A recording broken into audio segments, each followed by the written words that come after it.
Excited to be coming off the bye. We did not practice that much. We really needed the time to heal. We got a couple of practices in, but the main thing was making sure that these guys heal up and give us an opportunity for the for the final 3 games of the season. Coaches got out to do a little bit of recruiting at the same time. We're all back. We're all working on Louisville, and we're looking forward to the game this Saturday. Questions? We'll start with Mark back and then Motion. Hey, obviously, physically, it's great to have 5 weeks. We had it.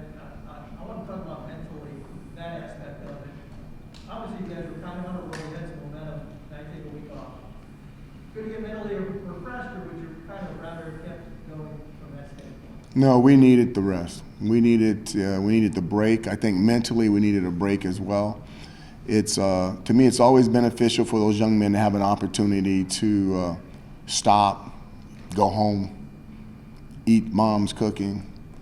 If you're not fortunate enough to get all the way home, to eat somebody else's mom's cooking, and to sit back and relax, we can just watch football. Now, some guys do, some guys don't. To me, I can't get away from it. But to sit back and not have the pressure and the stress of a football game and be able to watch other people compete, see how important those inches are, not only in a football game, but in an entire season. You give me 36 inches in a season, I can change winds around. So it's a big deal, but to be able to do it, relax, no pressure, and then to come back and get locked back in for your final contest, I think is good. I wish it wouldn't have been as late as it was, but now that it's been here and it's gone, I'm glad it came. Coach, you mentioned on Packer during this morning that Sean Tucker had to take a lap yesterday. I guess, can you expand a little bit more on that? And also, what specifically does a guy like him, still have to work on? It's interesting. One of the things, I'll give you an old coaching cliche. Some people say, hey, well, you coach your players hard. You coach your best players the hardest. Because those are the ones, not only can they handle it, but if you're coaching your best players the hardest, what does the other players have to say to you if you start coaching them like that? If you're coaching Sean Tucker hard and you're not Sean Tucker, you better shape up and fall into line. So, guys, he didn't do anything super bad. It was just one of those deals where, hey, Sean, stay focused, stay locked in. And he locked back in right after that. But, I actually saw him in the cafeteria after that and told him that I put him on ACC Network, that he had to take a lap. He was laughing. What specific areas of his game are you kind of pushing him the most? Where do you want to see that grow? His biggest thing is Sean knows what to do. It's just making sure that he stays locked in. And very seldom is he not. Very seldom is he not. It's a gentle reminder with Sean Tucker. Chris?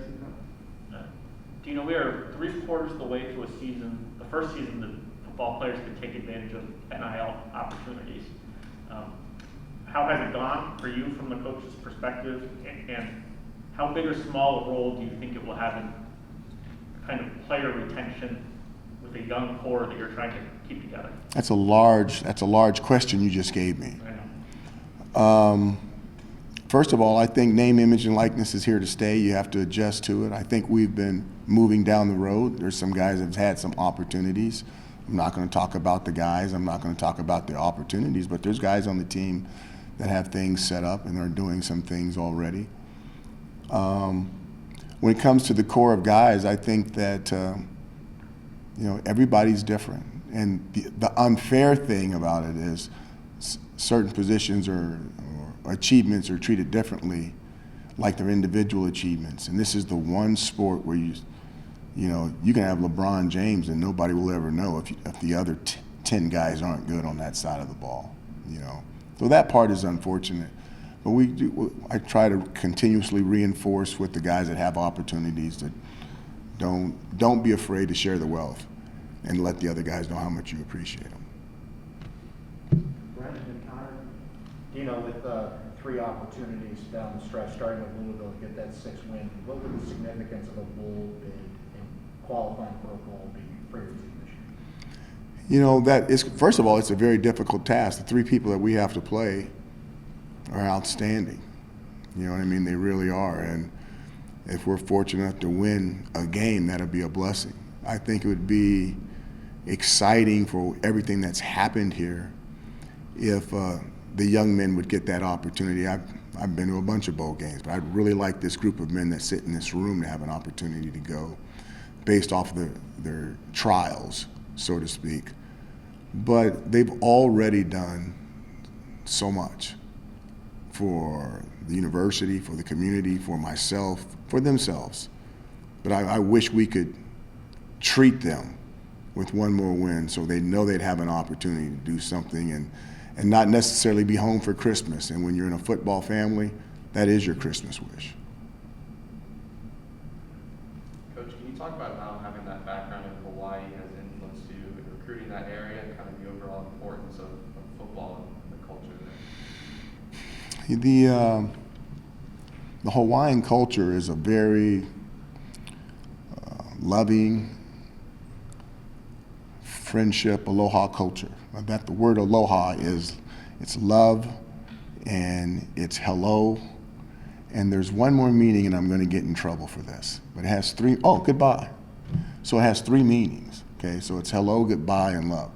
They don't waste around with a whole bunch of words. Sometimes their words can mean a lot of things, and it's all the intent. They're an outdoor culture, okay? The weather's so good that the young men are outside a lot. And there's also besides the truth and the love, there's a gentle bear type part of it where you're physical, but you're only physical when you have to be. And that part of it is really what makes them very unique football players, because they'll walk around and they'll be nice until it's time not to be nice.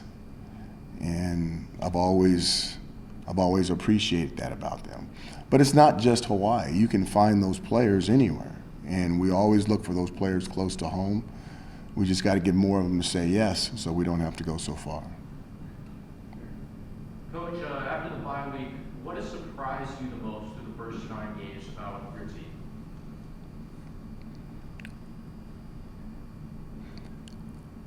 How together they are. How tightly knit. There was a lot of parts where they could have came apart, where they could have separated. There were a lot of things that happened, a lot of adversity, where they could have took a different angle, took a different slant on it. You know, a lot of noise out there, as they say. But the core of the team kept it together. The super seniors, the juniors, the outstanding young people in the classes below that. They really wanted to win, and they really stayed locked in. That was the biggest thing. Dean and then Mark. Coach, how do you think Garrett Williams has kind of handled his adversity this year with missing games for injury and coming back this week? Oh, he did exactly what he needed to do. And first of all, we're going to always protect those guys. And, they say they may be able to come back for a certain game, and no, you're not coming back. There's some things that are bigger than winning, and people just don't believe that. It's the truth in this program. We're never going to play a person that might be 50-50 for us to win a game when that may hurt them in a career standpoint or hurt them in a lifestyle standpoint. We're just not going to do that. So he made a gallant effort to come back. He missed a game or two, and then we brought him back, and he's doing outstanding. We love Garrett. He comes from fantastic parents, and they trust us. And there's a reason why they trust us, because we treat their son like he's our own, and we wouldn't do anything to hurt him. Mark and then Tommy. Coach, I want to go back to coming off the bye week, and as you said, trying to lock your guys back in. Your record here following the bye week, I think, is under 500. I don't know what it is across the league, if that's the way things go. But what's the hardest thing, I guess, about taking that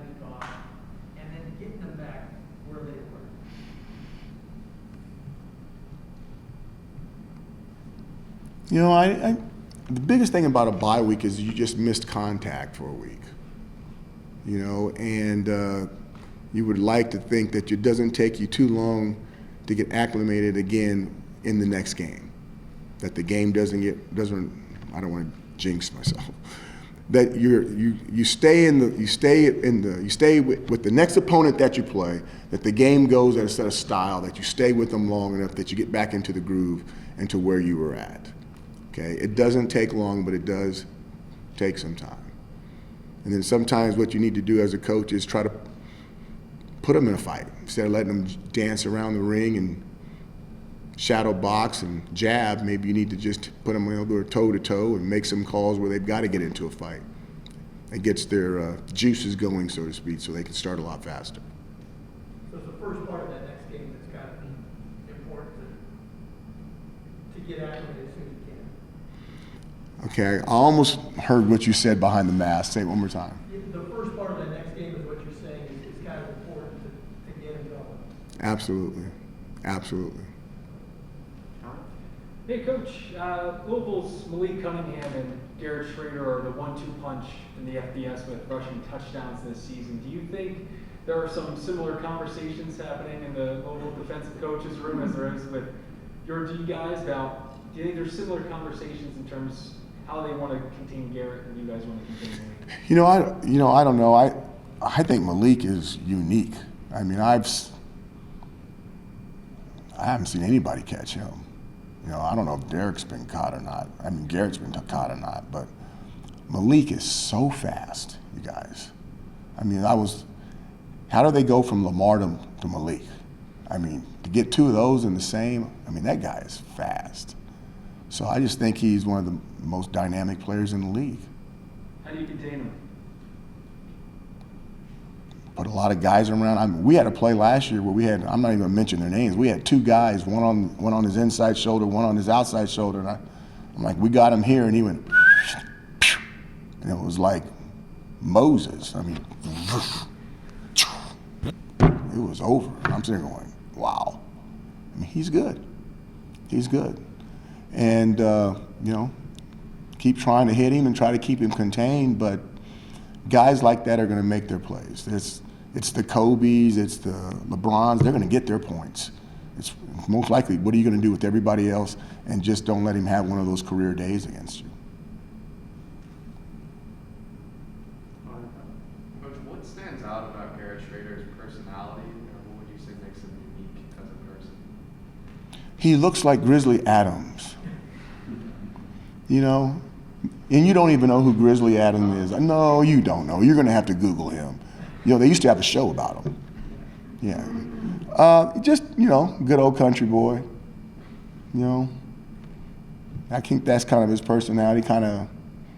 He cares, but, he doesn't.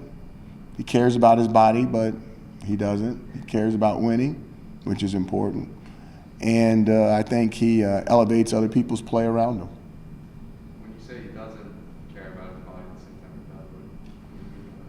It's kind of like an Eric Dungy thing. Okay? Some people would say, well, I can't do that. I might get hurt. All he cares about is winning. Nathan and Roshan? Also, Grizzly Adams had a beard. There you go. I have a question about Schmidt, Mike Schmidt. Obviously has a headset. A lot of your assistants have headsets, but is he involved in play calling? Is he, even though it's not his title, is he a de facto run game coordinator for you guys on the sideline? Everybody's involved in play calling. I run it. The way I do things here is everybody has a voice, and you can use your voice anytime you want in numerous things across the program. I've been in programs where only the head coach speaks. I've been in programs where only the coordinators speak. Everybody else speaks through the coordinators speak to the head coaches. I've been around. I've been in a lot of styles of programs. And the one thing that I've always had a little distaste for is I think good ideas come from everybody. And you shouldn't be intimidated to speak. Okay, players shouldn't be intimidated to speak. I've asked players on the sidelines in the last 6 years, what do you want to do here? I've got this, I got that, or we like this, or we like that. What do you like? Or what do you see? Eric Dungy's one of those guys could always come off and tell you what he saw. Now, he wasn't always right. You know, he's like wide receivers who think they're open all the time. You weren't open. I was open, coach. No, you weren't. But, you know, you still can listen to their opinion. So you can take it or not take it. That's kind of how we've always been when it comes around here to play calling. Some people's opinions are better than others. That's the stuff that you have to weigh as a coordinator or you have to weigh as a coach. How do you measure his impact on the run game? You know, it's one thing to have, you know, an experienced offensive line, a talent like Tucker, a threat like Schrader, but it's different than the past couple of years. I think he has a lot of knowledge in what he does. That's one of the reasons why we hired him. I think he has a good spirit about him. I think the kids feel the spirit, and even though the message may come across a little bit different to some of them, they understand that the message is true and that he has their best interest at heart. And I think that the kids like playing for him. Coach, can you provide any update on the status of Chris Elmore, Battarello, and Trevor Pena? I can't give you anything on Chris. The other two are probably done for the year. Hey, you didn't think I'd tell you that one, huh? Coach, Andre Schmidt nominated for the Burlsworth Award again. Can you speak on his development since coming to the program? We're talking about Andre Schmidt, our kicker? Yeah. Shoot. His personality is very unique. The thing I love about Andre is the first time I met him, kickers are going to get mad. He didn't act like a kicker. You know, he was a guy that was very naive on football with his international background and his mom and where they came from and all that stuff. And I remember he was telling me about a high school story about he couldn't believe how excited everybody got when he took this egg of a ball and could kick it through a goalpost, and he didn't know what was so difficult about it, and they thought it was the coolest thing since sliced bread. And all of a sudden his popularity started growing because he could kick an irregular sock ball through a goalpost. I want to say that's the story he told me. So he's one of those guys that kind of looks at football differently. And I think he looks at life a little differently too. Good student, good person. I like him. I like his mom and his family a lot. Got time for a couple more? Anybody wants to say a second? Coach, your defense is ranked like 14th in the nation in total defense. What's been something that's made the defense a lot better this year as opposed to years past? First of all, they're good. They're better. They play together. I think that they're extremely aggressive, get a lot of tackle for losses, hard to overcome sacks. They get a lot of sacks. I think that Coach White does a fantastic job. I think the scheme is difficult for some people. I'm sure the more they play against the scheme, the better they'll get. I think the style of play where we have less plays helps the defense as well because they don't have to go out there as much and the other offenses don't get as many opportunities to figure them out on the field. I also believe that the games are a lot shorter based off of how much more we run the football. So again, the games are shorter, the plays are shorter, the defense is aggressive, it's well coached. The guys have fallen in and they are just not doing things because they're being told to do things. They're doing things because they understand the why. And when you understand the why you should do something, it keeps you from doing something that you're not supposed to do because you understand that it could really hurt everybody involved. Last two, we'll start with Dean and then Chris. Coach, is there anything that you could have taken away from, you know, preparing for a guy like Malik Willis with Liberty and how you're preparing for Malik Cunningham? I think they're different. I really do. Liberty's quarterback is penciled in to be a first-round draft choice as a quarterback. And he can flat throw the football.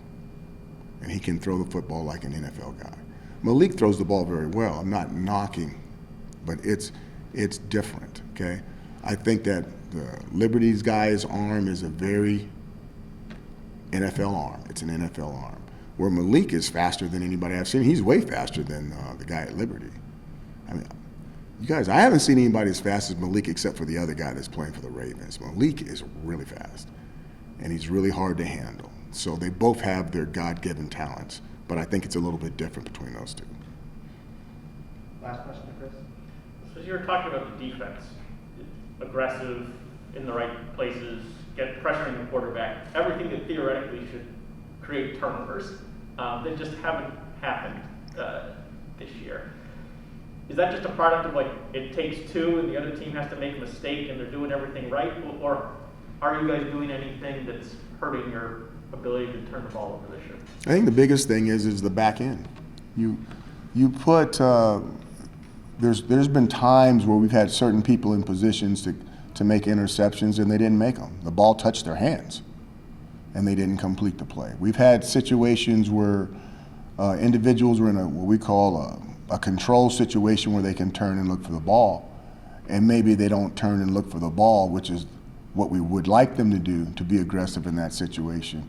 There's two ways to play it. You can turn and look for the ball, or you can take a more non-aggressive approach and play the receiver's hand and knock the ball out. And again, that's totally up to the defensive player, who he's covering, what position he's in, how accurate the quarterback is, how good the quarterback is. If the quarterback is exceptional, you may not want to take the opportunity to turn and look. If you think he's not so exceptional, maybe in that situation you do turn and look. But there's a lot of things that go into a turnover. That's why they're so special. They're hard to come by. But whether it's a turnover, if you're getting stops and you're getting sacks and you're getting tackled for losses, I mean, you can shake it up in a bag and pour it out. I mean, that's good defense. You can win with either one of those styles as long as they're playing at the highest level that those guys are playing at. All right? Thank you very much, Coach. All right, thank you guys. Thank you.